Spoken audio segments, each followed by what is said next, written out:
It popped up. Okay, I just gotta wait for it to finish loading on my end, and then I can close out the YouTube thing that popped up.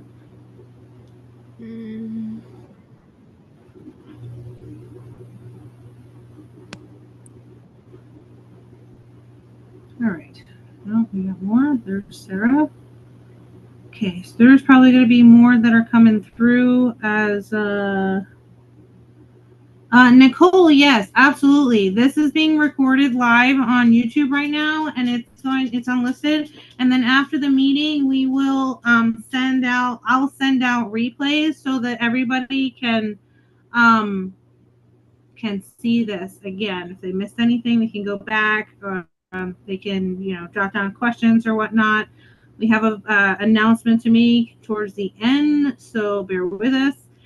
We are going to ask everybody to hold their questions until we have gotten through the brunt of the meeting, because we have a lot to cover. If you ask questions, we rabbit trail, and then we will never get through it all. Right. Mm-hmm.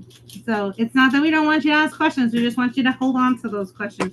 Write them down if you need to. In the back of the workbook, if you printed it out, there's a whole bunch of space for notes. Or you can throw it into the chat, and we can go through them after for whoever wants to. That's a good idea, too. That's definitely a good idea, too.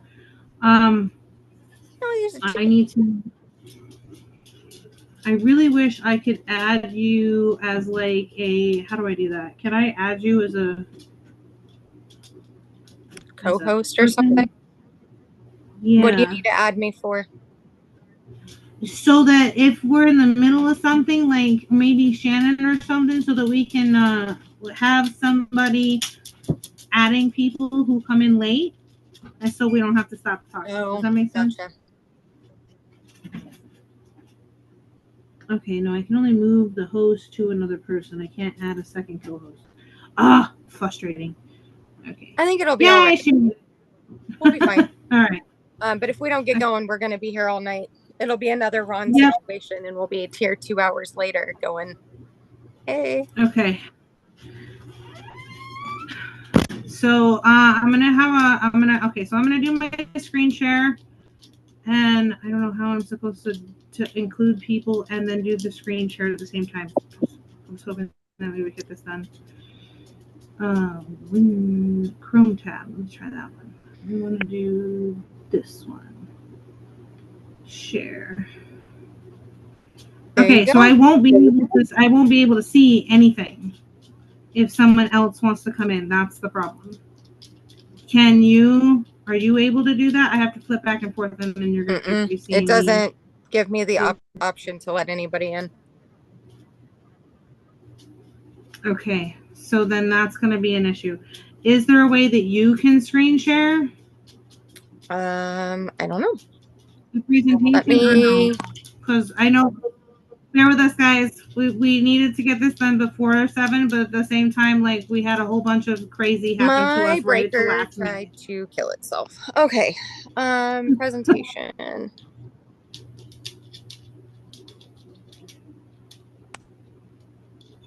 You should be able to screen share inside Zoom. Okay. All right. Cool. We're supposed to be together, but other stuff happens, so don't worry. Okay, except for where's my screen?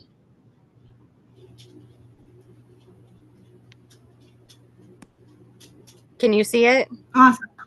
Yes. Can everybody else see that? Cool. Yes. Wonderful. Okay. Yay. Okay, everybody. Hi. Let's get started. We're a few minutes late on the getting started. Okay, so we're all good. Welcome. Go ahead. Nope, we're good. Okay. Oh, see, more admitting. Hi, welcome. Nice to meet you. Welcome to our Herbcraft 101 beginner herbal class. My name is Heather, and my lovely assistant lady who's like joining me on this whole thing is Cassie. So we spent the last month or so working through this and trying to develop this in a way that let the course be easy to digest, but not be so overwhelming that you guys are like, what the fuck did we just walk into? So, and this is our first time presenting like this, so I'm nervous. I don't know about Cassie, but I am. Cassie, do you want to You ready? start? Well, do you? Yeah. There you go. Okay. All right. So my name is Heather. I started herbalism back in 2009 when I walked into a sandwich shop that I thought was a pagan store. And it turned out to be an herb shop instead. And at the time, I was dealing with somebody that I was dating who had like a really bad abscess, and I didn't know anything about herbalism at all because I grew up on conventional medicine. I went to see a doctor. I didn't go see an herbalist, and I didn't have home remedies in my house. So when the lady told me that it was an herb store and that herbs were for medicine, I was floored. I didn't know what the hell she was talking about, and I thought she was crazy. So long story short, I got a herb called myrrh and used it as a mouthwash for my ex at the time to help him get rid of the abscess that was going on in his mouth. And of course, I didn't believe her at the time, but it did. It ended up working. And so after that, I just kind of like dove right down the rabbit hole, and I didn't really come out. I went to college for alternative health, and then I started the Herbal Academy back in 2019, and I'm currently in my advanced studies in plant-based medicine, working towards my clinical study and trying to become a registered herbalist. My specialty is going to be in trauma and in the nervous system. So that's me. Cassie? So I'm Cassie. I'm in Southwest Missouri. I got into herbalism when my oldest was born 14 years ago as a more natural minded person who didn't want to give my child a lot of over the counter drugs. He is autistic and he has ADHD. So that got me kind of going more down the rabbit hole as to how I could help him holistically. Although I do believe there is a time and place for your modern medicine, I try to treat everything as naturally first as possible and support their body systems with it as I can. So I started down in herbalism at that point and was kind of taking a class here and a class there a lot locally. And then over the pandemic in 2020, Heather was like, you know what? I've been taking this class and I think you should check it out and get a much more clear path for what you're doing. I had no inclination at the time to make anything professional out of it. I just wanted to help my kids. But then as it went, more and more people started coming to me and wanting to know what I knew. And somehow down that, I now teach for a forest school and I run programs here in Missouri, mostly outdoors, a lot of foraging, a lot of native plants and that kind of thing. I've gone through some of Popham's evolutionary herbalism classes, and I've done the medicine making course with Chestnut School of Herbal Medicine. But yeah, that's just kind of a little bit on my background. Okay. I'm going to go to the next slide. Mm-hmm. All right. So do you want to start us off? I can. Miss Cassie? Okay. We figured it would be a good foundation to kind of go over what an herbalist is. A lot of people believe that, going to an herbalist is the same as going to see their doctor, and it's really not. By definition, an herbalist is any person who decides to collect or deal with herbs, generally associated with medicinal herbs. But there is no governing body. There is nothing government related that oversees it, at least in the US. So anybody can decide to call themselves an herbalist. But again, not a doctor. We cannot diagnose, prescribe, treat, or otherwise make any medical claims unless we've gone to school for medicine itself. Right. Uh, So we're going to need, in order for an herbalist to become a prescribing doctor, they have to go through naturopathic school, which makes them equivalent to an MD with the lettering ND, which is naturopathic doctor. So there is a process that you can go through to become a licensed practitioner. But outside of that, we follow strict no, we can't diagnose, we can't treat, we can't prescribe. We can only tell you what we know, and we can only share what supports the body, not treats the body. just as a kind of side note, rabbit note, I just want to make sure that we are not putting down herbalist. Heather and I have gone and done enough schooling that if we had gone through a college specifically, we would have a nursing degree. We go through the Right. same body functions, the same medicine word, um, but we still have to take all those classes. Um, Yes. so then that goes into what is herbalism itself. If it's not diagnosing and treating, what do we do? And herbalism is the practice of using plants to support the body's natural function and overall wellness. So, what we're really looking at is your body system and how it works, and how we can nourish and strengthen those body systems instead of isolating one specific part at a time. Um, so, Together. so in that regard, it is not the same as allopathic or your conventional medicine, although it can help. And it doesn't aim to replace every over-the-counter remedy, meaning we're not going to take your Benadryl and specifically replace it with a plant and get the immediate same reaction. Instead, it's going to be a gentle, gradual, and personalized whole body system look at versus isolated issues. From what I understand it to be, is that herbalism helps to stimulate the body to correct itself versus where conventional medicine has more of a replacement understanding of things. So when the body is missing something or is defective in some way, conventional medicine comes in and replaces that, where plant-based medicine stimulates the body to repair itself. So is there anything else you want to add on that, dear? Nope, I was just making sure you were done. I didn't want to cut you off. So Okay. So go ahead. go ahead. You're good. Okay. So I was just gonna. I know, especially here when I teach, a lot of people ask, well, if there's no government and official title, why do you go to school? Why do you take all these classes? Why are you constantly in a workshop or a class or doing herbal roundtables? And that's because Pinterest and the internet and social media, it doesn't make somebody competent. You need a good foundation and a good line of things to follow. Otherwise, you're just getting pocket information and never building upon those foundations and skills.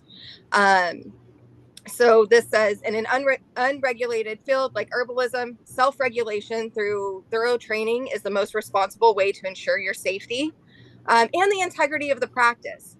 Um, I'm going to try not to So talk. for me,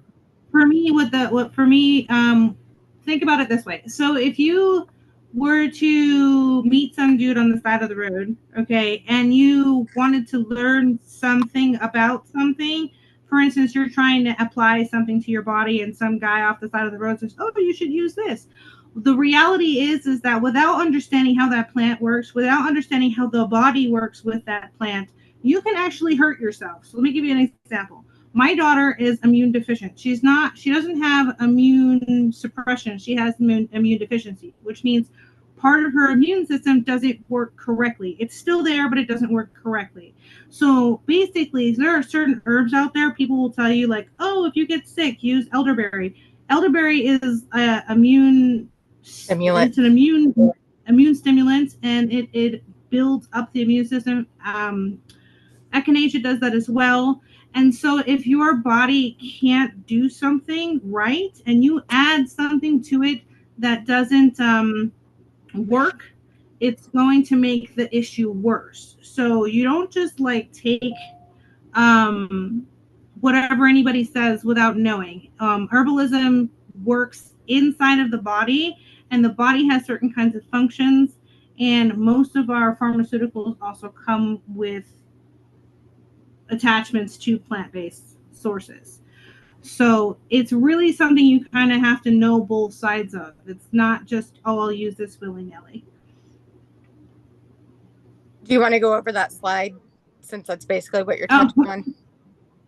okay. So under herbalism, under safety and responsibility, this has a lot to do with knowing that plant-based medicine isn't going to be, just because it's natural doesn't mean it's safe.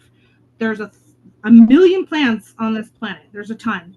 And some of them are poisonous. Some of them have interactions with certain types of medication. Some of them are just not good. They're counterindicated for certain conditions. So, for instance, if you have a heart problem and someone says, oh, use this, maybe that's not a good way to go. Letting your doctor know and not leaving your doctor out of your natural path towards using plant-based medicine is important. Don't leave your doctor out. They need to know, because what if they give you a medicine that interacts with an herb that you're taking? If they don't know that, and then you don't know that, then there could be really bad detrimental side effects. One of the examples of this is St. John's wort. Lots of people will tell you to take St. John's wort if you have like depression or something like that. And though St. John's wort does help stabilize mood, it shouldn't be like given with things like SSRIs or mood stabilizers or antidepressants or any of those other things, because there's serious interactions with that. And you can actually cause more damage than you would not using that. So you need to know those kinds of things. So like Cassie wrote on this is the slide she did, it says natural does not mean without consequences. And that is very, very true, because there are side effects to medicines. There are side effects to herbs. 25 or more of our pharmaceutical medicines have herbal based, parts that came from herbs. Like And they were, aspirin. yeah, like aspirin, which is white willow bark. I don't know if you guys knew that, but there are dosages that you should be aware of. I had one, I'll just throw a story out there. I had a person who was taking one of the teas that I made to help support the kidneys. And she's like, oh my God, this tea is so great. And she was just drinking it and drinking it and drinking it and not paying attention to the fact that it was like, it's supposed to have a dose. So the next morning she calls me up and she goes, oh my God, my eyes are all like puffy and my face is puffy and she feels like crap. I said, honey, you overdid it on the tea. I said, you should have backed off. It was only meant to be used this many times. She goes, oh, but it tasted so good. Yes, of course it tasted good because it was designed that way, but that's not the point. That's abusing the plant. You can do the same thing with plants as you can with abusing pharmaceutical medicines. So Moderation. yeah. That's right. And then, okay, you're going to go into the foraging? Yeah, I can get into that. So that kind of ties back into the just because it's natural doesn't mean it's safe. And in that regard, a lot of popularity has gone towards foraging and getting things out of your yard. I am all for that. Most of my personal herbalism products that I use every day in my household or go in my hiking bag come from my backyard. Your dandelions are fantastic, your plantain. But again, we still want to make sure that we know what we are wildcrafting or foraging 100%, that we are paying attention to the ecosystems, what bugs and animals are thriving using the plants that you're trying to collect, and their sustainability. Don't take all of them. They need to be able to reproduce. So as it says, you're going to want to take only what you need. All the professors that I've had have said usually 1 out of 4 at the very most. Personally, if there is less than like 20, I don't take any of it. I only forage what is abundant, or invasive weeds. Invasive weeds are going to be your best friend as far as you never have to worry about that. You could literally pull them all and Billy! Ranger! Boomer! be totally fine. Um, on the witchy side of things, many herbalists in general also kind of lean this way, but asking the plant itself if it is ready to be harvested. Once you start working with plants, you do tend to sense these energies, and you can tell when maybe it's not a good time, as well as your legal and ethical boundaries. The states and the government itself do have laws regarding foraging and wildcrafting. A lot of natural preserves, your state parks, conservation areas have their own laws and rules. A lot of them here are totally fine with me taking a specified amount, but no roots and no damaging the main plant. So I do go and harvest things like walnuts, jewelweed, um, and even fruits and veggies, like your wild mustard that is invasive, and mulberries, any of that kind of stuff. But you do have to check and make sure it is within your laws. And then don't forage near any highways or busy roads, ditches. I know sometimes we get really excited when we're like, I know what that plant is and I want to take this home. But the exhaust from your plants, or dogs who may or may not have relieved themselves on them, so like at your parks, anything that could create an environment where you're not sure how healthy and unpolluted that plant is. Hopefully that makes Yeah, sense. that really matters. That really does matter. So if it's growing next to your car, it's not. It's don't use it for medicine. You can use it for magic if you want, but Yeah. don't be using it to put in your body. Okay, it's just not a good idea. Another thing I want to touch on with what Cassie said is know your endangered species. There are Yes. quite a few endangered species out there because we have like over harvested since the rise of alternative medicine and the comeback of understanding natural medicines. We have literally almost extincted different types of plants. So if you can find alternative plants for your endangered species, do that instead. Natives Never and invasive. harvest anything that is endangered because you're just dwindling that.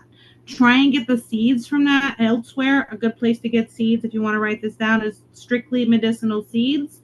You can get seeds from them and you can grow medicinal plants at home. Try growing them versus harvesting them in the wild because they're very quickly disappearing and we don't want to do that. It's true. Your natives and your invasives are going to be your best bet if you do have to go out. If you have a local conservation center, and you probably do, they will happily print you off the thing and say, these plants are invasive, please go take them. And they will happily walk you out and point them out and show you how to identify them, because it helps our environment. That being said, accurate plant identification and handling is necessary.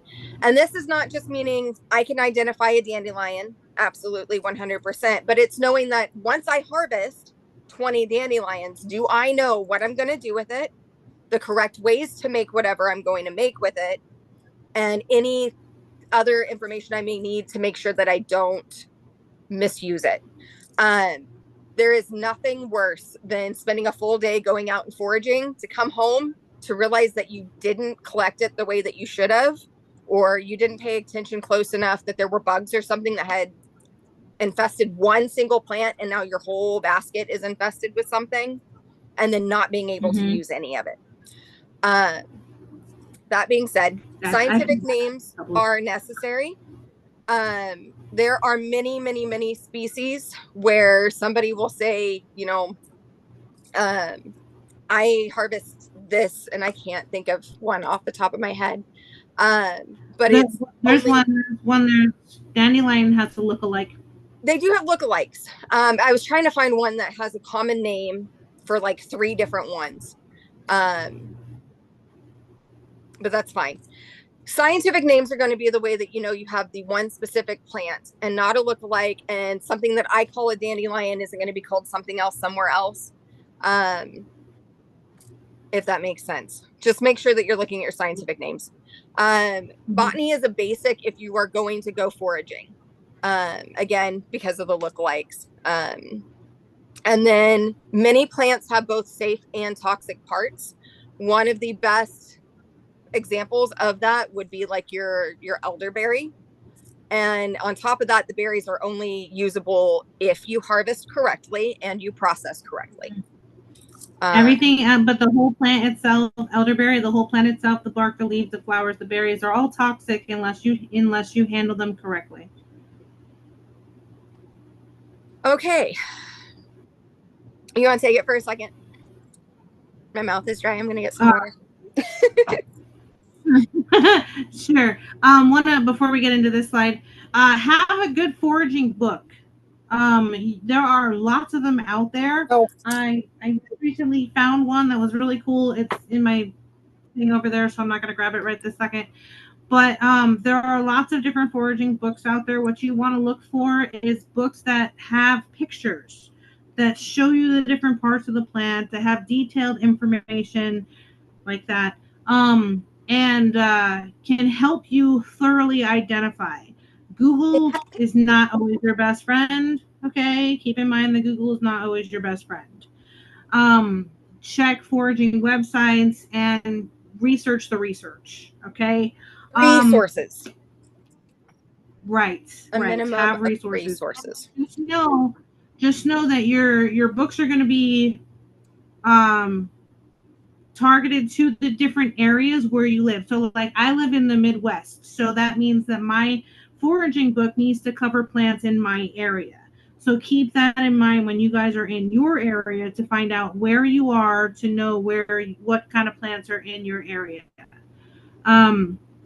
So moving on from that, knowledge and tradition, cultures, and science. This is the history. The historical uses of each plant is often backed up by today's scientific studies, and they change according to culture. So in our classes, through going through the Herbal Academy and the other courses that we have taken, we have studied Western herbalism, a little bit of conventional medicine, Ayurveda, and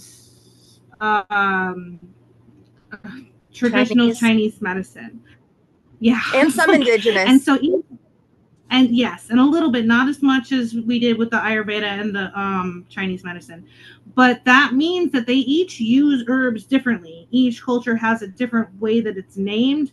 I'm learning here in the Midwest, because I'm close to Mexico, that even herbs have different names here under the Mexican culture, which is more indigenous. But and they're all applied differently. And so understanding how each process or each culture uses their herbs is also important for learning herbalism, because they're all used differently. You said understanding scientific reports on pharmacology, photochemistry, and clinical studies. That's some of the things that we've touched on in our advanced studies. We did a deep dive on phytochemistry or photochemistry. Yeah. That was fun. They are fun. Yeah, sure. It's all about biochem and understanding how the plant works and acts inside of the body, and that's one of the most important things when it comes to understanding how to apply herbalism. Because if you're thinking about it, you can compare an herb to something pharmaceutical. They both have to have an understanding of how they're going to affect the body. Period.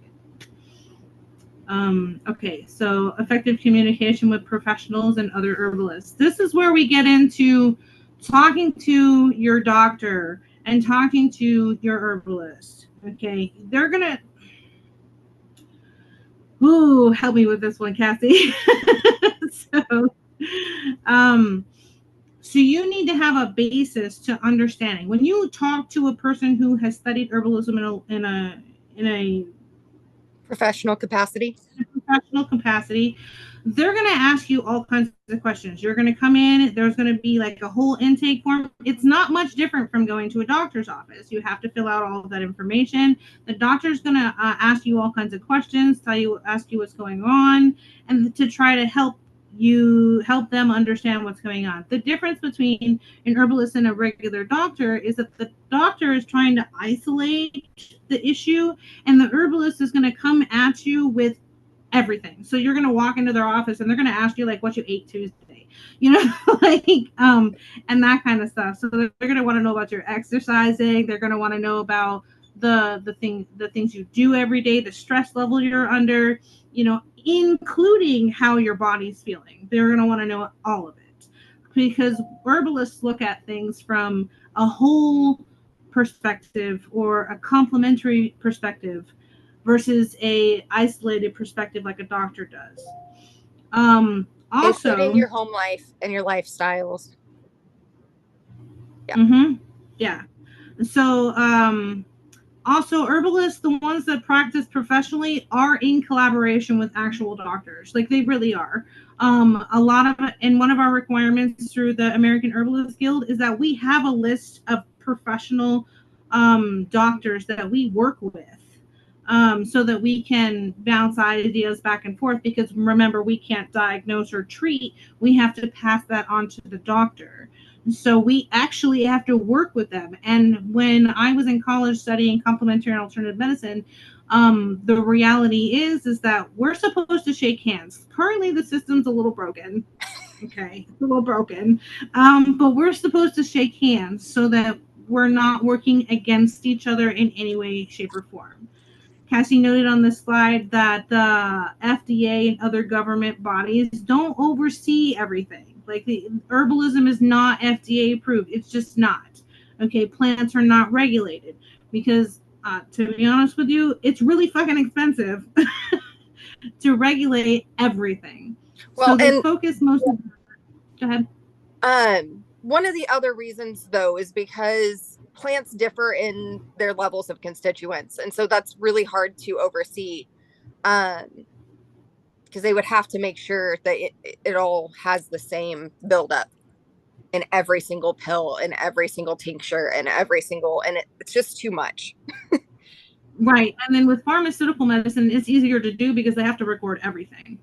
So Well, and it's a chemical a. level, Exactly. like a And for plants, creation. they have to break the plant down and study it, and there's a lot to it.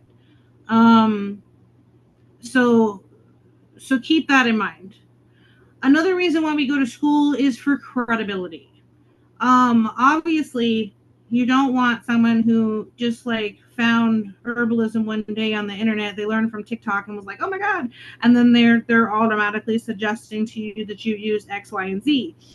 They don't have what they may not have. I can't say that they don't have, because they may not have what is necessary. I have a TikTok too. I don't necessarily share on my TikTok about plant-based medicine because I know that there's liability that comes with that, in a very, very large way. Because once you decide to start suggesting for other people, you become liable for what they do. And so, not having the backing to be able to suggest, not even anything else, just Yeah. suggest what you need to be able to back that up. And so, proof of education helps other people begin to trust you. It's one of the reasons that Cassie and I included our certificates in the workbook and on this presentation, and showed you that we are both American Herbalist Guild associate members, which means we had to actually provide them our schooling in order to be able to get that membership. So, so it she has it here. She says it boosts education, helps ease fears and confidence both in the herbalist and the client. It helps hold a view for herbalism and herbalists in general. It's more likely to be able to hold insurance. Really? I don't know Mm-hmm. about the insurance part. Yes, I can tell you from running the forest school that my certificates absolutely help us hold my classes. 100%. Oh, okay. So classes. I mean, my understanding of insurance and your understanding of insurance was completely different. I know that as a naturopathic doctor, you can take insurance, but that's where my brain Oh, was no, no, like, no, no, no. To medical insure insurance. yourself. Like if somebody wanted to Okay. start an herbal business, and the American Herbalist Guild has a huge list of recommendations as to where and go get insurance depending on what you do with your education and what field you go into. Um, but for getting insurance or getting your business insured, having those certificates, being able to prove that you're not going to randomly poison somebody is a huge deal. Absolutely. So that would be for practitioners who want to take clients. Or even those who are at farmers markets who are trying to make teas or tinctures or anything internal. Insurance or insurances are going to want to make sure that you're not a liability and that you're not going to randomly poison somebody.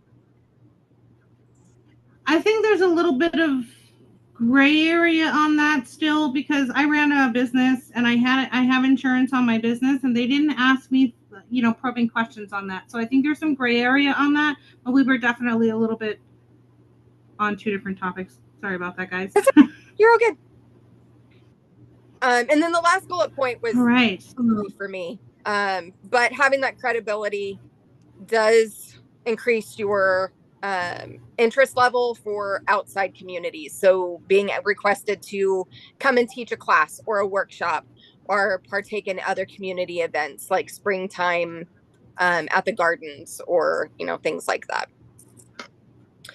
Okie dokie. Places for education. All right. So, just so you guys know, before we go into this part, we're gonna send out the slides in addition to, you guys already have the workbook, but we're gonna send out the slides. And if you click on the check out their courses, there will be it's a link, so you can actually link directly to the school. Also, if you go to the top of our chat here, I put it's thewitchesherbal.com. I have collectively assembled how the different Herbal Academy courses in a more easier fashion to find out which direction you want to go. You can view their website, or you can use that website. It's really up to you guys. But so the Herbal Academy is where I started. When I first began this path, I was totally I was doing books, I was reading stuff, I was experimenting on my own and learning plants on my own, but I really wanted to get into school. So I started at NMSU here in Las Cruces, and I quickly realized that they don't have an herbal chapter. There's no path to herbalism at NMSU. It's more of a mechanical engineering school. So I needed to find a different place. I ended up in Ashford to do my complementary and alternative degree, bachelor's degree, but it still wasn't herbalism. And at the time, this was back in 2009, I didn't know where to turn. And so there wasn't a whole lot of schools available. There was one in Australia. There was one up in Boulder, Colorado, but I didn't really know where to go. I didn't have any guidance or any of that. And then one day I stumbled across this school. And this school is probably one of the best. There are several, but this is one of the best for to dive right in. So if you are completely beginner, you know absolutely nothing about herbalism, this school will take you from knowing absolutely nothing to knowing a whole lot. And it is also listed on the American Herbalist Guild as one of the schools that they take 4 hours to become a registered herbalist. So you can get all of the hours that you need. You won't get the clinicals because that's separate. We can talk about that later. But you can get all of the hours to become professional and registered using this school. They cover everything from foraging. They cover everything for supportive care. They cover all of the major paths. They even have an entrepreneur program if you want to take herbalism into a business. So they do cover a lot. And when I tell you that it's a lot, the course that Cassie and I are on right now is so in depth that it takes us several weeks to get through just one unit. One It's lesson. built one lesson. It's built in a way that would be equivalent to college if they were to accredit herbal schools. That's something I want to touch on before I hand it over to Cassie. Herbal schools, most of them, almost all of them, minus the ones for naturopathic medicine and the adoptions that have been added to things like in like at the Everglades, are not accredited because they're not regulated by the FDA. Go ahead, Cassie. The next one that we wanted to touch base on was the School of Evolutionary Herbalism. That one is going to be more of your witchy kind of herbal school. He He's so does cool. a lot that ties in with astrology and plant energy, not just energetics and actions, but like their actual physical energy, how it feels, and how it works with like your own spiritual self, if that makes sense. We are already at 8:44, Heather, so we probably Yes. should stop talking so much. I'm The sorry. you're all good. Chestnut School of Herbal Medicine. I actually started here first, but they are very, very, very expensive. They are more for the beginners who know that they are going to do this and they are going to really dedicate several years to learning. But she is fantastic. They again are very earth centered. She does do a lot of the energies with the plants and yourself and nature as well. Um, the American These schools, Herbalist. I'm sorry. one second. These schools are not quick. None of them are quick. You cannot get through these programs fast. They are going to Correct. take you a year or more at minimum. They are Correct. not going to be cheap, and they are not going to be covered by financial aid. They Correct. do have payment plans available for anybody who does want to do that, but just keep this in mind. Yes. Go ahead. Okay. The American Herbalist Guild, we've kind of talked about a few times throughout tonight. They are the biggest, well recognized, respected, overseeing group of herbalists. So when people generally say like I am a American herbalist, they mean that they are registered with these people. Um, they do peer reviews. They sit down and they check all your credentials, all your credibility, your clinical hours, and all of that. So that's that. Do you want to take it for monographs? Okay, sure. So what is a monograph? A monograph is going to put an example on the slide here, but if you go into the workbook, we covered a example of a monograph in the workbook and how you can put it together. I can't remember what page that was on. Sorry.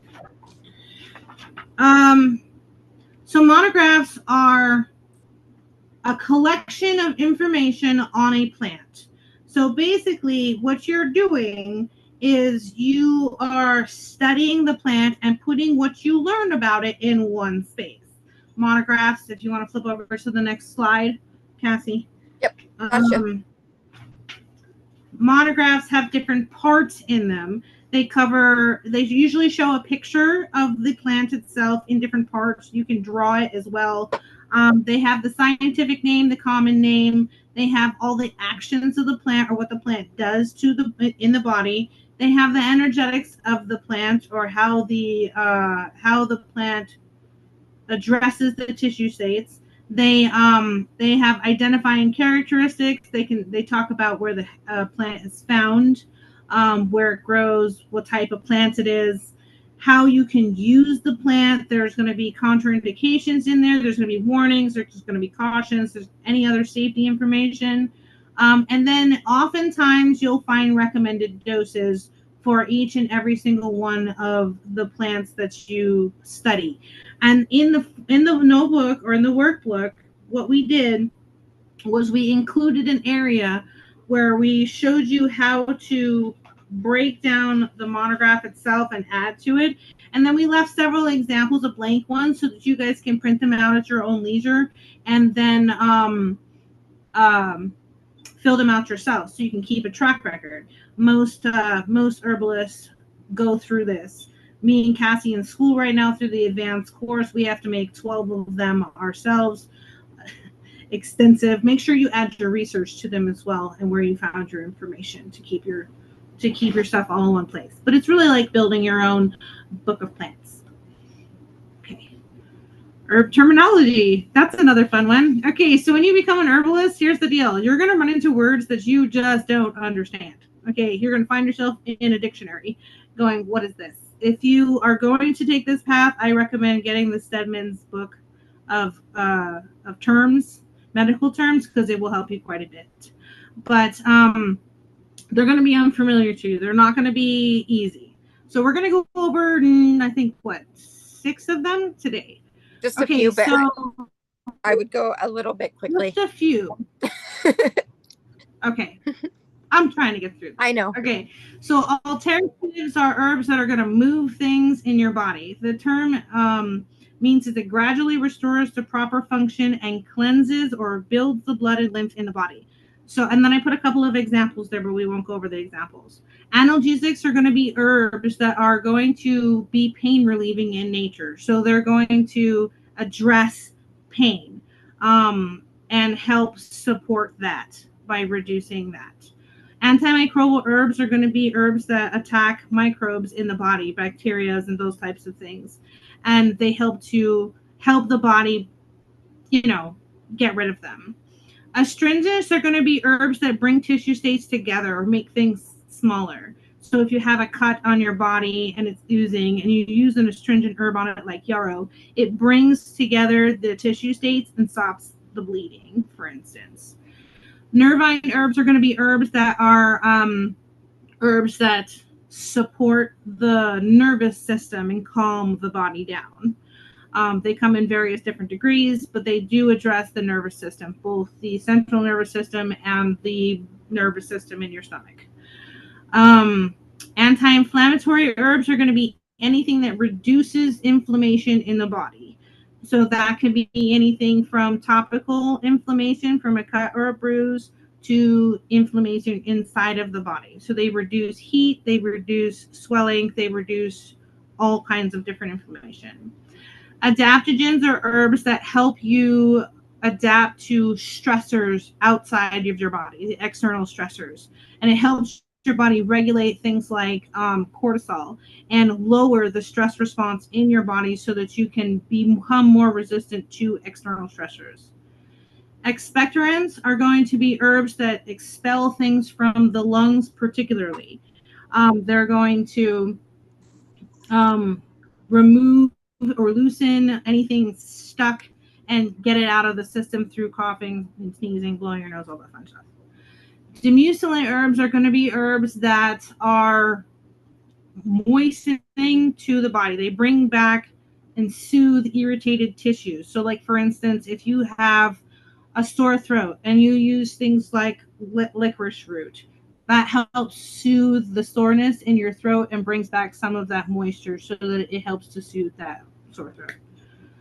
Do we have another one? Nope. That's all of them. I went through really fast. No, I think they probably want to get to the more fun stuff as to how to actually use this stuff. So right. There we go. Going quick is probably good. Plant energetics. So going with the actions that we just went over, energetics are going to be the way that constituents or those chemical makeup within your plant work with your body system to restore balance or to shift a tissue state. Tissue state, do you want to explain what we mean by tissue state? Okay, so for instance, let me just use an example.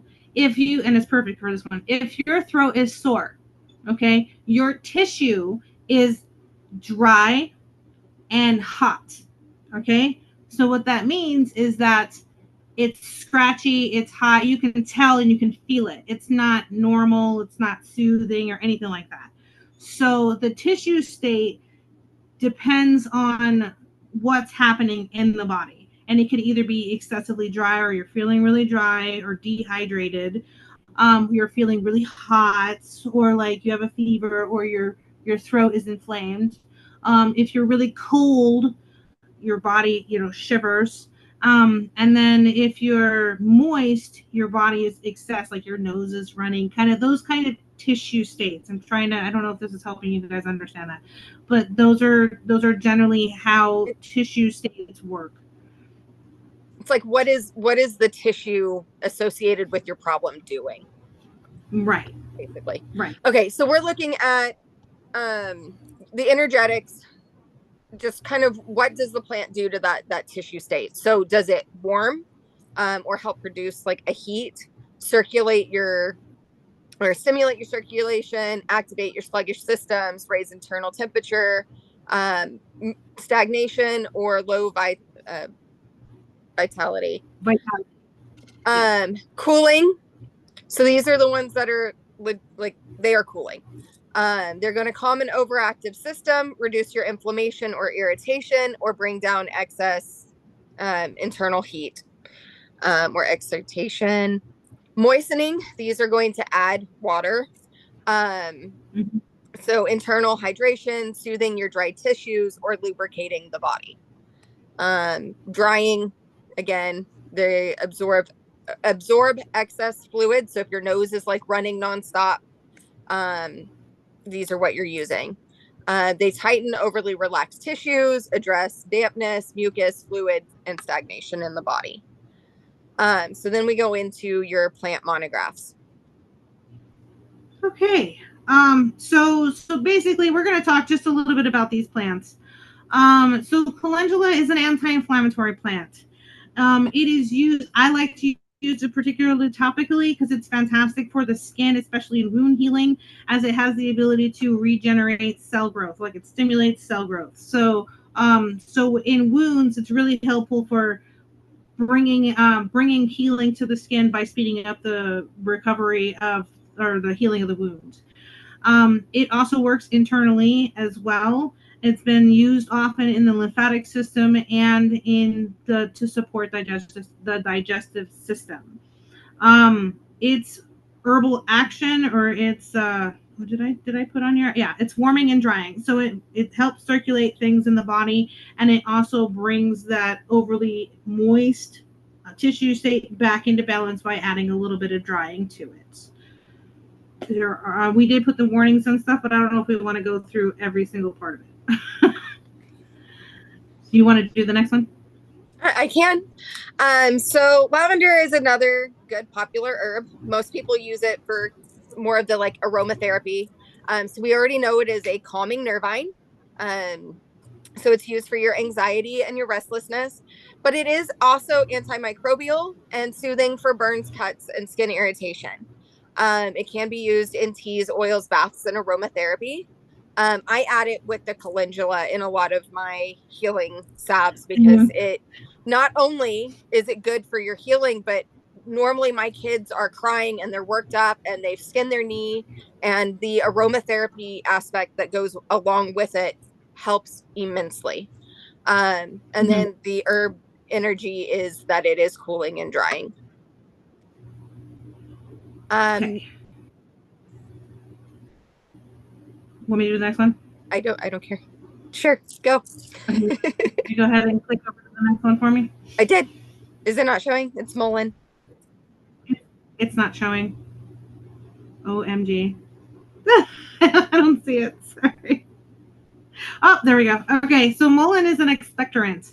I tried to kind of correlate the terms with the herbs that we were going to talk about. So mullein is an expectorant, and this herb is immensely useful for the lungs. It's great in a tea.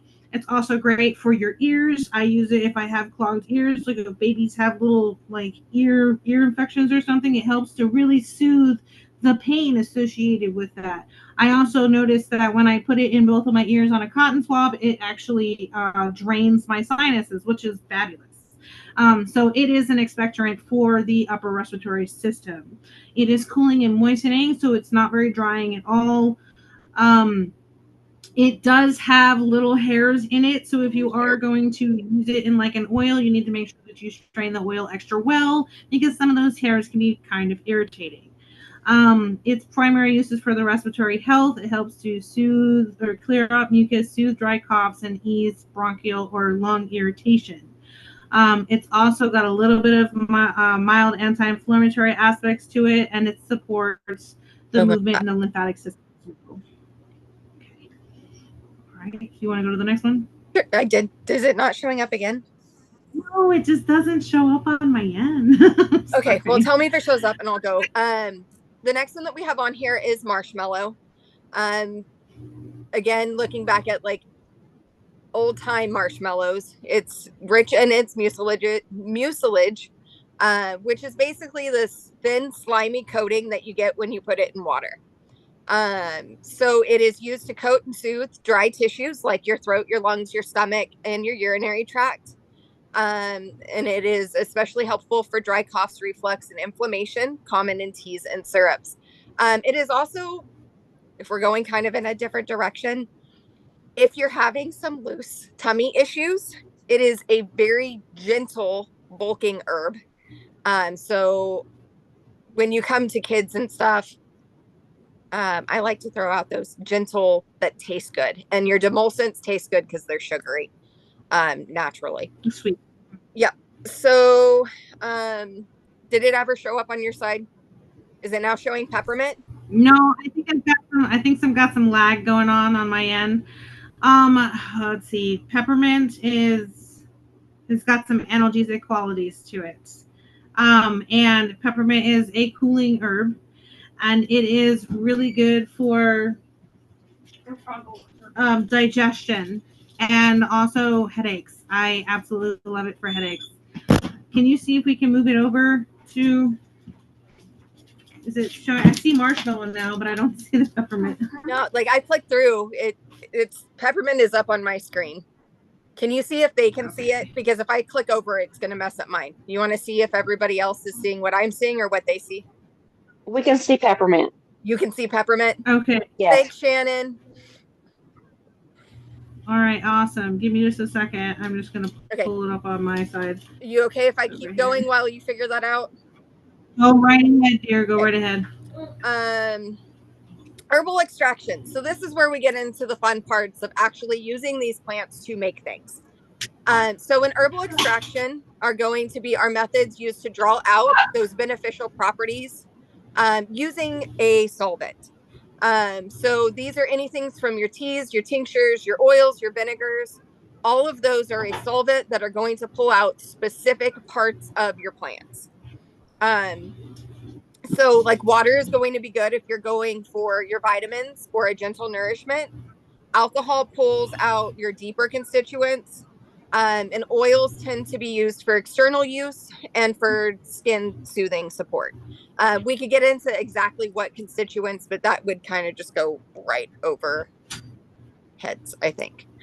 Herbal infusion. This is going to be your most common, well-known way of using herbs. Herbal infusions are your water-based extracts, where basically you're just soaking herbs in water and drawing out your vitamins, minerals, antioxidants, and other compounds in that regard.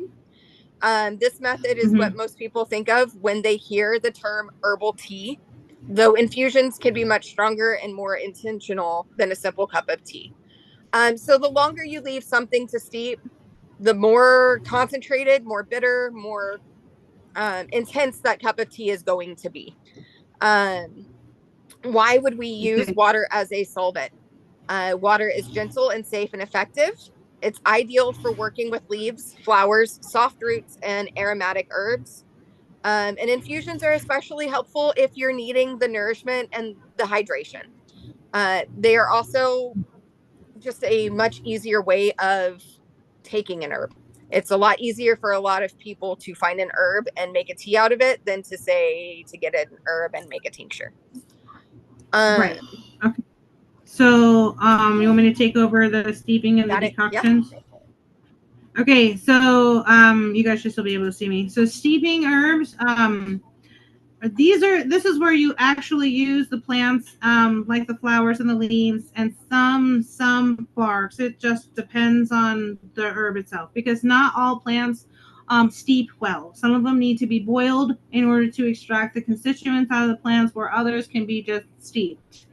Steeping herbs means that you are putting the herbs in, pouring over the hot water, and letting it sit for a certain amount of time. Okay, this pulls out the aromatics. I'm kind of repeating a little bit of what she said. So short steep times, 5 to 10 minutes, tend to pull out the delicate sweet and aromatic properties. And then longer steep times, 15 to 30 minutes or longer, because sometimes people do long extractions, particularly with marshmallow. Draw out the deeper, bitter, mineral-rich, or cooling aspects of the plant. There's a difference between hot steeping and cold steeping.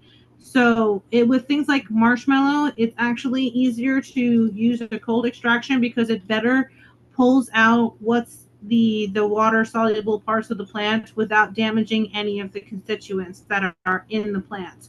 Hot extractions are used for other things because those help pull out those qualities. So knowing which plant to use, which medium, cold or hot, is important. Decocting herbs is going to be the process of boiling them.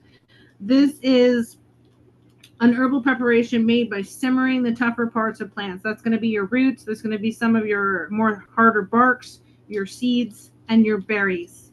Elderberry can be steeped, but it is better boiled. Safer. Yeah. This method uses time and heat to access the constituents that aren't easily released by just steeping alone.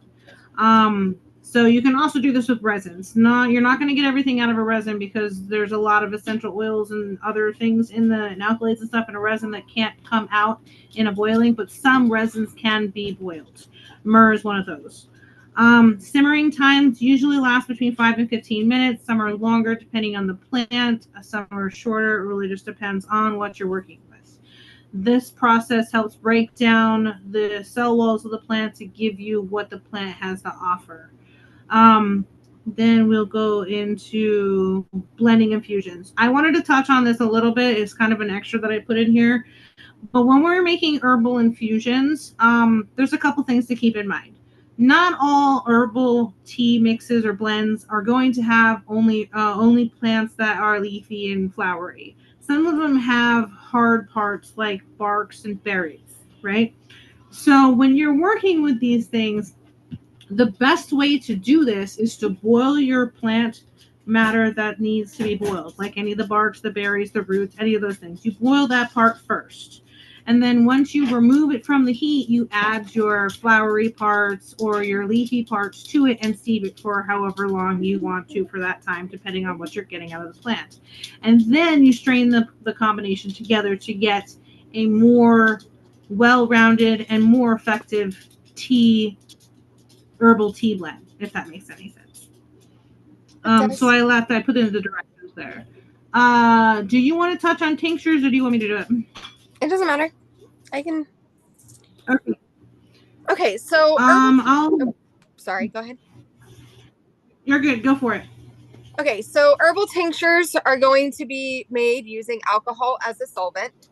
They're designed to pull out things that are non-water soluble, like your alkaloids, your resins, some volatile oils, and things that the water just can't reach by itself. Alcohol is really good about breaking down the cell walls to get to the center of your plant.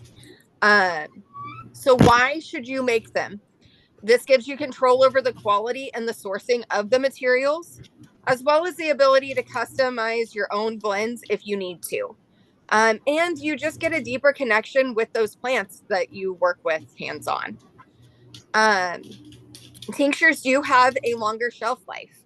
They are faster to absorb into your bloodstream, and small doses are potent and convenient. I keep some tinctures in my diaper bag and in my hiking bag because they are a lot easier for me to transport with me places, for me to have on hand. I don't have to boil any water and I don't have to mash anything up. It's readily available for me to pull out and put in to a juice or water or take straight whenever I need it. Extraction methods. The most common ways that you see, especially on like Pinterest or any other social media, is going to be the folk method. And what this means is that basically you're not measuring anything down to a specific scale. You're not getting out your kitchen scale and measuring specifically to specific weights or anything. You basically take a jar, fill it with your plant material, and top it off with alcohol. And then cover it with alcohol up to over a one inch, basically. Yep.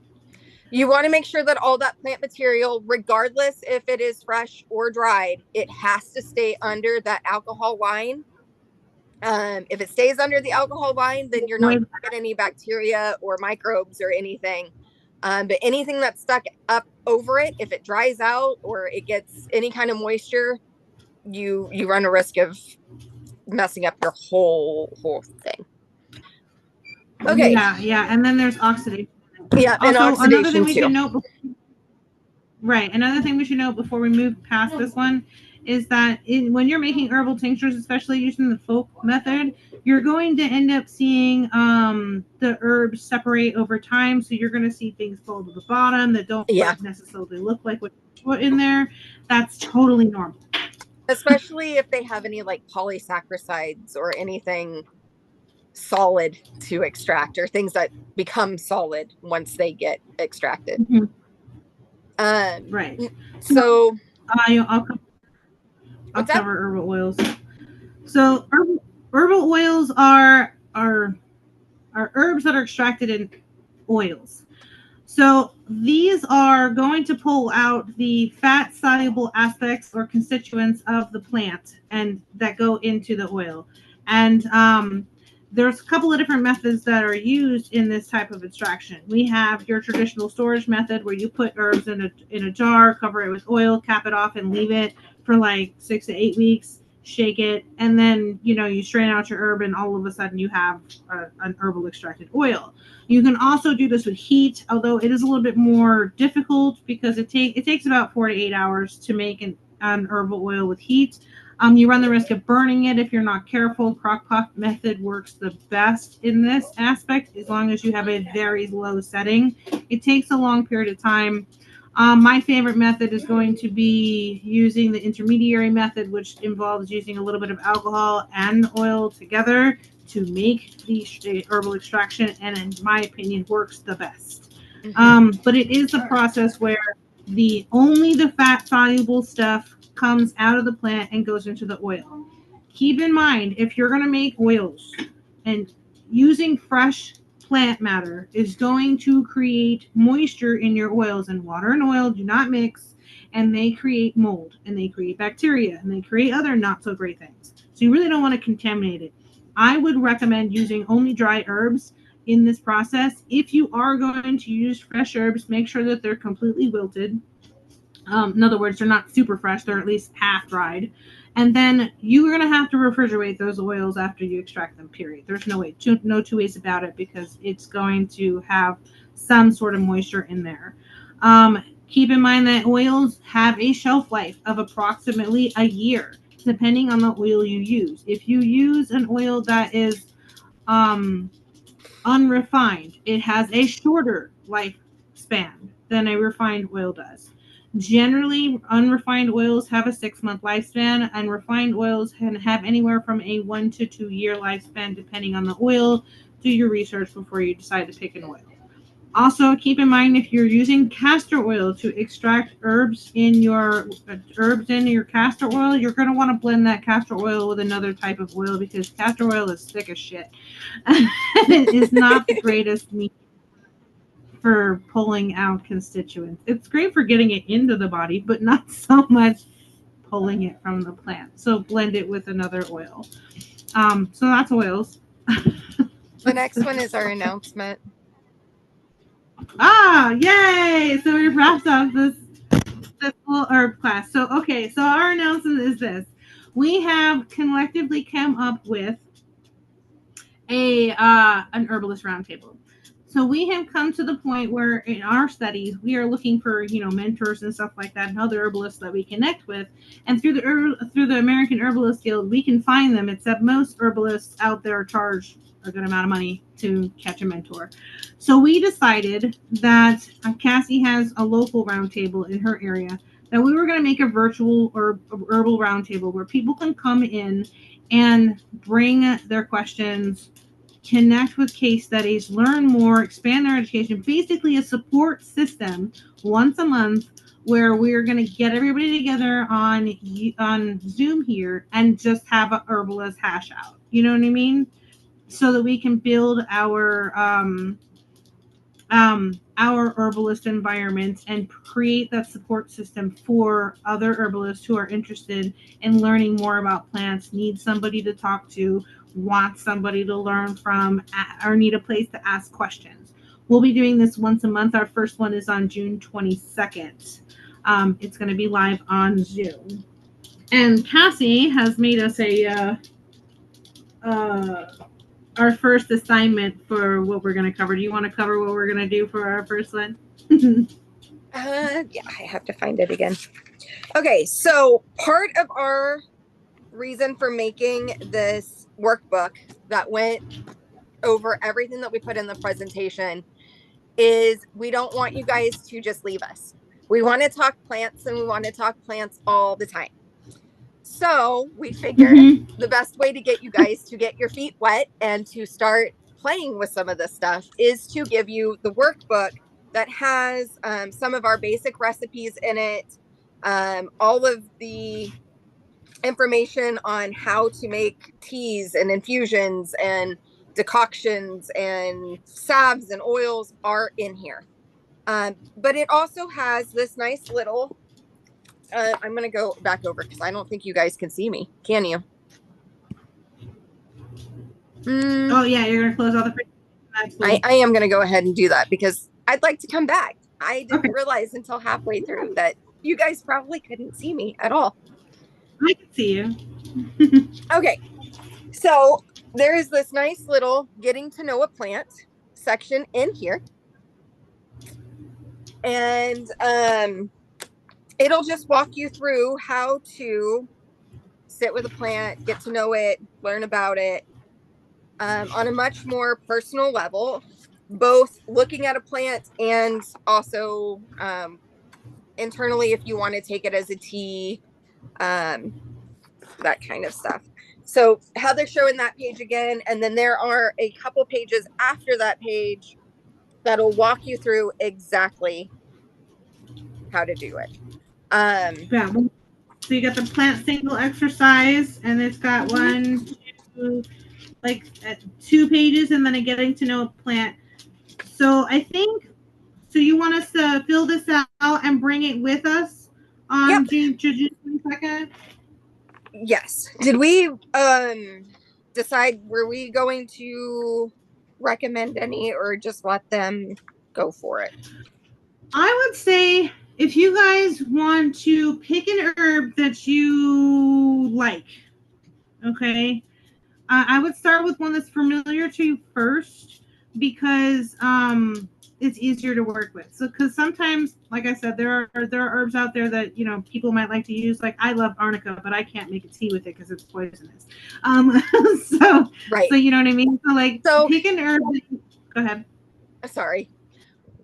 Yes, pick an herb that you know and you like. Generally, in my classes that I teach here, I usually use things like your mints are really easy. You don't have to go straight for peppermint. Lemon balm is actually also a mint, but it is a fun kind of different mint for people who don't want to go with just your standard run-of-the-mill mint. Or even things like lavender. A lot of people use those in a blend, but they don't actually know if they like lavender by itself. So taking lavender and separating it into a single is always a wonderful idea as well. Were you saying something else when I cut you off? No, you're fine. I was trying to answer a question.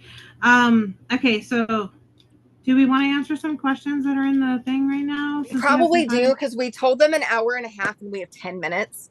But we knew there was going to be a ton. Okay, so all right. So Megan, you said, what is the difference between the two in terms of using herbs post drying? I'm super new to this and I have only used a dehydrator. So from my perspective, what I like to do is when I don't have a dehydrator, I mean, I live in the desert, so it's easier to dry things here. But what you can do is you can leave the plant out as long as you have an area for it that your animals aren't going to get on or anything like that if you don't have animals. And then let it dry out. Keep an eye on it for any kinds of molds or any kind of gross things going on with it. But when the plant is crispy, like you can pick up a piece of the plant and it like breaks apart in your hands, that's how you know it's totally dry. Using a dehydrator is perfectly fine. You can also use your oven on the lowest setting if you really want to. But the point is to get it as dry as humanly possible. You can also use uh, getting herbs from reputable herb distributors. Please do not get them on Amazon unless you know the distributor, because most people who sell herbs on Amazon, you don't know where they're coming from. So please be aware of that. Please be very careful with that. Megan Does that asked. answer your question? Go ahead. Megan asked whether there's a preference for a dehydrator or a freeze dryer, and I just wanted to touch base on that because they do two totally different things. Your dehydrator is going to suck out all of the moisture, whereas the freeze dryer, it freezes it. So it's going to trap in everything. If you have access to a freeze dryer, absolutely use the freeze dryer. Most people are not going to have that readily available, and a dehydrator is perfectly fine. Also, keep in mind your guys' allergies. Like, are you like, if you have an allergy to a plant family, if you have one plant allergy, say you're, for instance, Cassie has an allergy to one type of plant, but because of that plant, it can also spread out to the entire family of those plants. So know your plant families, and if you have an allergy in one, you're probably going to have an allergy in another. And that ties in with the dehydrator because I am allergic to dandelions. I cannot dehydrate any aster anywhere in my house. I have to put it in my garage, even if I want to use it topically. So like in an oil, I have to prepare those out of my house because it's an allergy. And when you dehydrate it, it goes throughout all of your air. It's not overly fun. I'm just trying to go through here, see if we're missing any questions. Preferred lavender. Do you have a preferred type of lavender? Me? I like the gray lavenders. But so the darker bluish it gets, I don't know if it's stronger or not. But the thing is that they're just different. They're just different types of lavender. So when Cassie was talking about the botanical name, that's important because even just the color shift can have a completely different botanical name for the plant. It doesn't necessarily make it the was it lavandula plant. You know, I suck at fucking botanical names. They're the most challenging thing I have ever. They can be.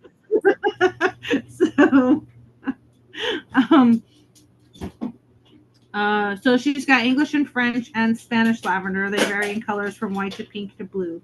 Yes, so they're all going to have nervine qualities, but they will be different. They're all in the same family, but they're different botanical. They have different botanical aspects to each one. So, if you guys have any more questions, throw them at us. I was trying to scroll back up and see. A lot of them are comments. You know, lavender is interesting, especially in how it tastes. I had someone bring me some lavender cookies, which were absolutely divine, by the way. They were amazing. And I gave one to my son, and he ate it. He was like, okay, cool with it. But he goes, Mom. I was like, what? He goes, lavender tastes like it smells. And it does. It totally tastes like it smells. It's exact. If you could smell lavender, it tastes just like that. It's super interesting. So do you guys have any question for us or like anything you want to ask us personally about our particular path, like, or any questions on plants in general? Any questions about the upcoming herbalist roundtable? Because I'm really excited. I really want you guys to join us there, and it really gives you a chance to get hands-on with some plants. Oh, I haven't tried that. They have lavender coffee at Grounded. And okay, Sarah, you and I gotta go. You gotta go check that out. I'm not much of a coffee fan, but I've been on a lavender coffee kick, and Luke, my husband, laughs at me because it's been the whole thing or the same thing since it started getting warm. And it's lavender coffee and honey. And that's all I want. All I want ever. Okay, to answer your question, Megan, I do have experience with infusing honey. Yeah. My mom is a big honey fan. There's 100 different ways you can infuse things: honey, vinegar, making syrups, all of it. There's a lot. Intellectuaries. So my mom has this big fascination with anise honey. And so she calls me up regularly and she asks me if I can make anise honey. I like to do the storage method with honeys because heating honey tends to damage the beneficial fun shit inside of the honey. So what you can do with that is you just want to add your herb directly to your honey. It takes a while. So expect that it's going to be a good 2 months before you have any kind of, extracted honey. You can use heat, but it would be really, really, really, really low heat because you don't want to damage that awesomeness of the honey. So keep that in mind. The heat will do it faster, but it's going to still take some time. You're still looking at 8 to 10 hours on making a honey extraction. She's asking about shelf life. For a honey has an indefinite shelf life on its own. Now, if you're going to add fresh herbs like garlic, it's going to reduce the shelf life significantly. But if you're doing dry herbs and your honeys, you shouldn't have much of a reduction in shelf life if you're just using dry herbs and honey. But I will tell you, like if you powder your herbs and you add your herbs to your honey, that will make an electuary. You're gonna end up with it's gonna be gritty, but it'll be really great for like putting on your toast and stuff, and that's awesome. Yes, by the way. that's my favorite. We do a rose honey, and I never thought I would like that one, but I do. Jasmine. Yes, sorry. Oh, good. Go ahead. I was just going to say, Jasmine asked how much lavender, if you wanted to make a lavender honey, and does it matter how much? My input would be, it really depends on if you're looking for a medicinal honey or if you're looking for a flavored honey. Because you can absolutely do it by taste and just decide what you do and do not like and stop where it becomes very, very floral. If you're wanting the medicinal, then every herb is going to have a recommended max that you put into anything that you make. And I don't know off the top of my head how much lavender is, but it's a pretty safe herb. So you guys can also add tinctures to honey to make medicinal honeys. That as well. That is wonderful if you are worried about a shelf life. If you add a little bit of alcohol to it or your tincture to it, that'll help just make sure that you don't have any unwanted things within it. Mm-hmm. Rose honey is the same. It gets to the point where it becomes too floral and my kids won't touch it once it gets to be like eating a rose off a bush. And I don't use that so much like for a strict medicinal purpose, but I do like it because it does have a lot of vitamins and minerals in it. And if I leave it light enough, the kids will eat it. And it just helps make sure that they meet those nutrient needs. So I want to take another point here. Megan says that she bought one lavender honey from a local vendor, I assume. And she said that there was a shelf life of 6 months. Keep in mind that grocery stores have to put a expiration date on whatever they sell because it's required by the Food and Drug Administration. So just because it has a 6 month marking on the honey, unless they made that shit with fresh honey, it's likely going to have a much longer shelf life, but legally they have to put that there. So keep that in mind. Awesome, Lisa. Thank you so much. Go ahead.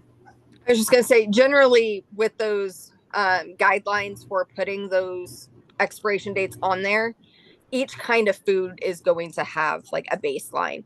And they're looking at legality reasons too. And if they know that if they put within 6 months, A, you're going to be back, you're going to come back and get more. And B, 6 months is a very, very safe space. Even if you were to go home and dip your teaspoon into that honey every day and then eat it, 6 months, you're probably not going to grow anything in there. Right. So And from a honey is liability very standpoint. antimicrobial. Yeah, honey also has a lot of antimicrobial aspects of it itself. Yeah. Also keep in mind, a lot of local farms, like you said, that you got it from a local farm and you were just curious about it. My mom lives in an area where she can go to a honey store, and a honey store has like all these different types of honeys from all different types of plants. When it comes to farmers, those farmers are farming plants, and then they have bees that pollinate certain plants, and that honey is associated with that plant because the pollination comes from the actual plant. So when you're getting honey from a farm, it's not necessarily an infused honey. It's a honey that's made from the pollen in those plants. So you're getting the actual constituents from the plant made through the bee. So there's no infusion process necessary. It's going to have a little bit of a lighter taste to it than it would be if you infused it with an herb. Just to know. We went into the store and my mom was like, she was so rude. She looked at the lady and she goes, "How come my daughter's honey tastes better than your honey?" And I was like, "Oh my God, Mom." And I told her, I said, "This because I infuse with the actual herb. This comes out of the bee's butt or wherever it comes out of." You know what I mean? So yeah, that was, oh my God, she was so rude. She said she's had the same door for 2 years, and it's still probably safe. They have seen honey what was that last one that they talked about where honey was like 1,000 years old, and it was still good. The only other concern that I know of that comes to honey is botulism. And the best way to that, and that's going to be more with like your herbs, like if you were making a garlic honey where you're introducing moisture content and it's probably going through a fermentation period, in which then there are ways that you can negate that risk through like pH testing and whatnot. What are we? She said, "I think the bees throw up." I said, "She's probably right because I haven't studied bees, so I don't know how they process all of it." I think that's accurate. I haven't jumped down the bee rabbit hole yet. That's what Luke wants to do next. I don't know. Bees and kids scare me. I love bees, but Finley will find the one in our yard to step on, and I can't. I don't know. I live in the desert, and I met a bumblebee in the desert, and they are not anything like where I'm from. I got stung by one of them. That was the most painful thing of my life. I could not believe how painful that was. And they're like 4 times the size of regular bees out here. So I'm like, I don't know about all that. So I think I'm going to, leave that alone. I don't know. They're mostly docile. Just don't step on them barefoot running through the clover and you'll be fine.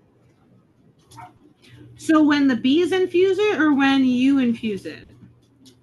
Clarification. She says honey doesn't go bad, but I'm a little nervous when they infuse it. Well, yeah, no Africanized. You're right, April.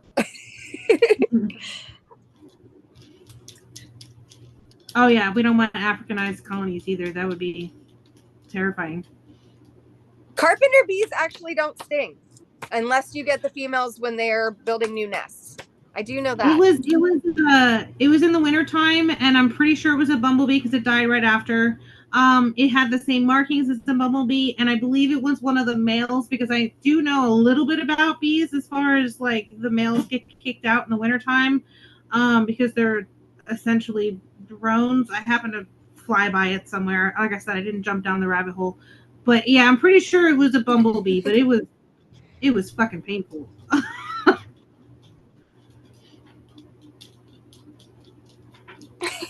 Yeah.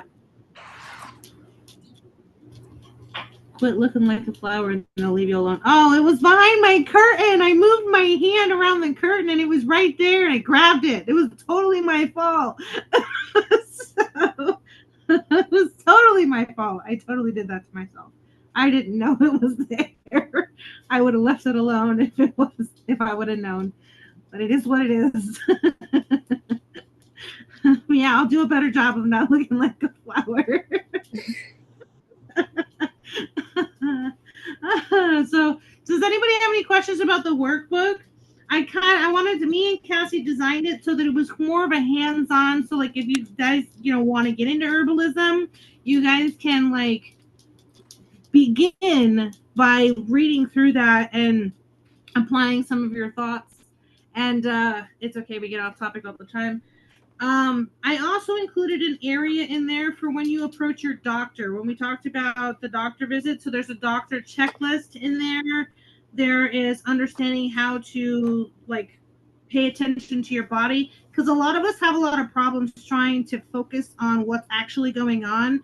So I left some room in here to kind of help you guys look through and feel your own body out and write down some of your symptoms, keep track of them. And then bring questions up to your doctor, write down an area where you can write down your medicines and the herbs and supplements that you're using, because that's really important, guys. And then there's an area in here where you can talk about how you feel about your doctor and including your doctor in your alternative paths. There are 59 pages in this book, in this workbook. It's pretty extensive. My brain went into how do I make this a really awesome support for this class, and I went nuts on it. Also, if you guys use the PDF, all of the things in there that are under our names, they're all clickable so that you can connect with me or Cassie. Cassie owns a company called Bramblebird Meadow, which is super cool. And then I own the Green Witch's Corner. So you can get in touch with us independently or directly through the Green Witch's Corner. However you want to do that, you can do that. But for the Herbalist Roundtable, make sure you guys bring in the Get to Know Your Plant exercise, because we're going to focus on just starting to get an understanding of how plant energetics work in the body. And you'll be able to do that by bringing a plant, tasting the plant, getting to know the plant, and discussing how you feel about it at the first group roundtable. That's the goal. What do you want to add, Cassie? I don't know that there is much of anything to add. I think that covers it. Okay, so there's a lot here. So so we got some questions. So I answered the questions. I love my doctor. I use muscle testing and a vet. That's awesome. Is there a soak or topically applied herb suggests that you would help you drain the lymphatic system? Okay, so the lymphatic system, if you're going to try topical things, okay, I don't know if I want to suggest that herb. You can try dry brushing. I'm sorry. Yeah, you are my brain. I'm sorry. So you try dry brushing first, because that helps move the lymphatic system. I would do a quick search on the direction of where to dry brush. You want to go towards the lymph systems and not away from them. So that would be a good way to do something topically. I know for internal consumption, I use cleavers. So if you want to do some research on cleavers, you can. You can use that topically too. Yeah. There are other herbs that you can use. Some of them are more dangerous than others, which is why I was like, I don't know if I want to suggest that herb.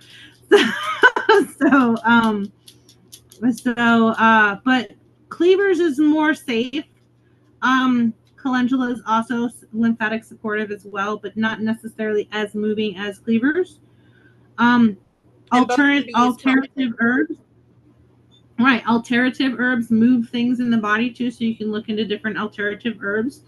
I put a spot in the workbook where you can research different or try to find different herbs that fit under that action. So that'll give you guys some room to actually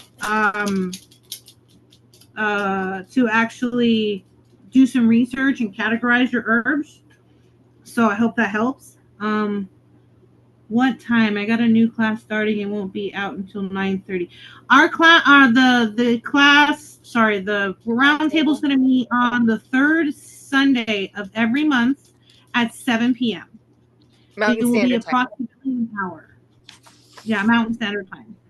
I don't know where you're. I don't know if April you're here. So yeah, so at 7 p.m. Mountain Standard Time on Zoom on the third Thursday of every month. There's going to be stuff on the page that lets people know. I'll be putting invites into the group itself. So Megan said, I'm sure I could ask my grand to make me something. She does have her certificate, but I just wanted your opinions. Yes, third Sunday. Yes, third Sunday. Yeah, I like calendula too. I like it topically mostly because I use it in a lot of my healing salves. I can only use it topically. That one will also give me Yeah. an itchy throat and try to make me not breathe. So, but topically is fine. One herb that I really can't stand, to be perfectly honest with you, is chamomile. I think it stinks. I hate the smell of chamomile. I fucking hate the smell of chamomile. But it tastes good. So I just can't stand this. It gives me a headache. I don't like it. So, yeah, so we've got instructions in here. Cassie and I gave you some recipes. We've got one for a nervine, the nervine tea, with the skull cap, the catnip, and the chamomile flower. That's my recipe for the nervine tea, which is really great. Cassie put in a salve. And did you put another one in here too? Two salves, right? I put in the oil and the salve because I know like some people need step by step. So I put both of them in there. And the oil by itself is also great in a roller bottle. If you just have a glass roller bottle, and you can apply it that way if you don't want to take the next step to make it a works salve. really good. And then we put a couple of recipe sheets in there. Now you can print any of these out if you need more. It's totally you. You can go and print out another page or whatever and add it to a recipe book. I covered tinctures, fresh, and then I also put in what's called tincture and oil batch records. I want to go over that real quick before we get off. The batch record is going to tell you the date, the name of the plant you used, the type of the alcohol you used, the percentage of alcohol you used. It's going to help you track what's going on during the storage part of making your plants. So it has shaking notes and observations. It has smell, color, taste notes, and it has procedure, processes, or outcomes, and your reflections. So it has space for you to write that so you can go through your entire process and understand what it is that you're doing with your tinctures. And the same thing goes for your oils. So I have that as an oil batch record too. Keeping batch records is really important because it lets you know dates, times, and come on, brain, and keeps track of shelf lives. So tinctures are going to be more complicated than your folk method as you get into tincturing. But as Cassie and I develop more classes, we will be getting them in through the round table. So if you're ready to take classes with us on a more advanced level in certain subjects, we will be bringing that to you guys soon. So, but yeah, so welcome to the world of herbs. And I really hope that you guys enjoyed this class. We stumbled a little bit, but that's just because we had a hell of a day. Megan is asking for herbalist books. There's a lot. I have a whole library. What kinds of herbs are you? Okay. Rosemary glassdoor is good. Oh my gosh. Okay, but that being said, Rosemary, I love her. She does a lot of passed down information and recipes that are fantastic. Don't get me wrong. Some of the information that are within those books have new recommendations in the herbalist community based on scientific research. So, right. So just her newer books, she's addressed it a little bit, but she's been around a long time. So if your grand has some of her older stuff, you're going to want to double check the recipes, especially anything that may have comfrey in it.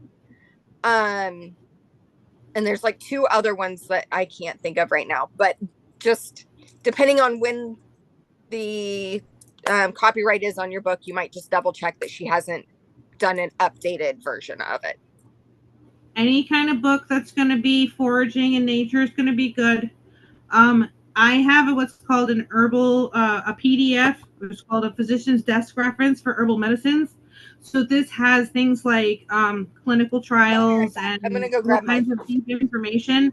That's something that might be interested if you're serious, if you're really serious about it. Because I'm saying that not lightly, because that book is $75.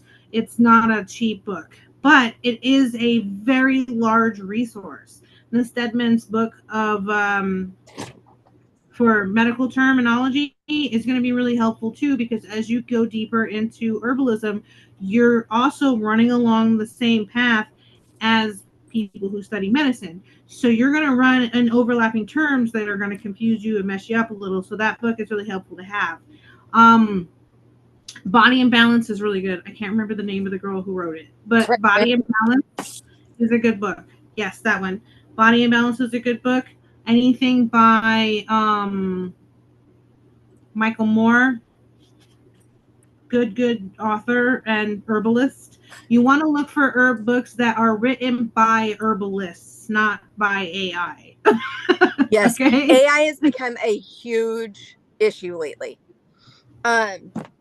So You're this welcome, is my Jasmine. absolute favorite book.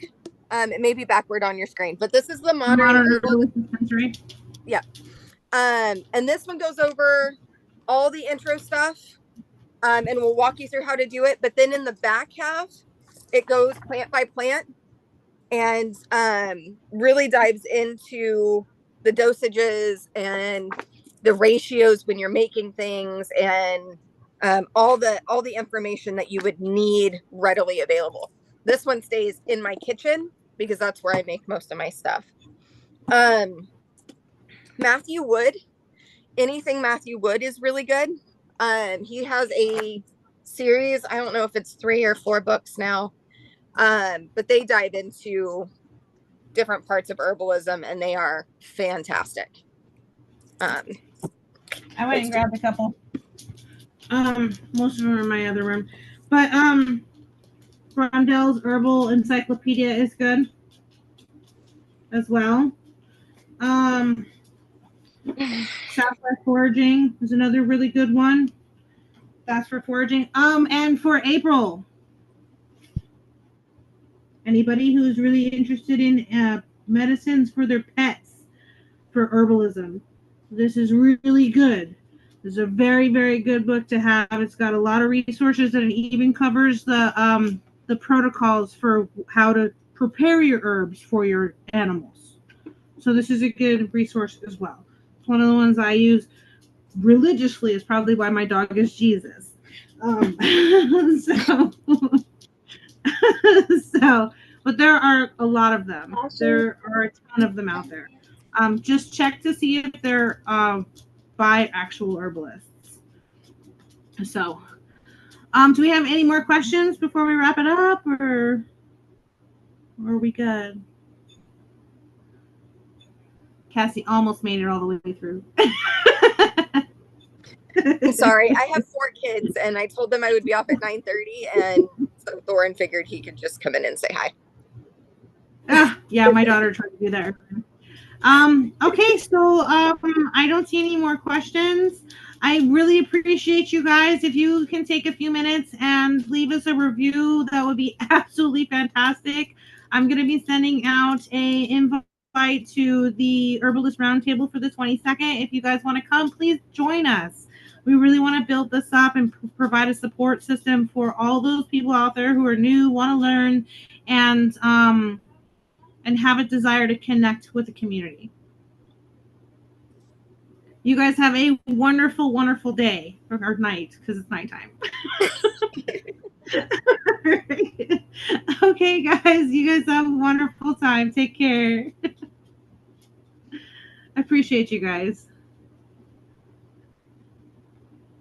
All right, I think we're ready to call it. So I will talk to you in a little bit, Cassie. I'm going to message you. Bye. Bye.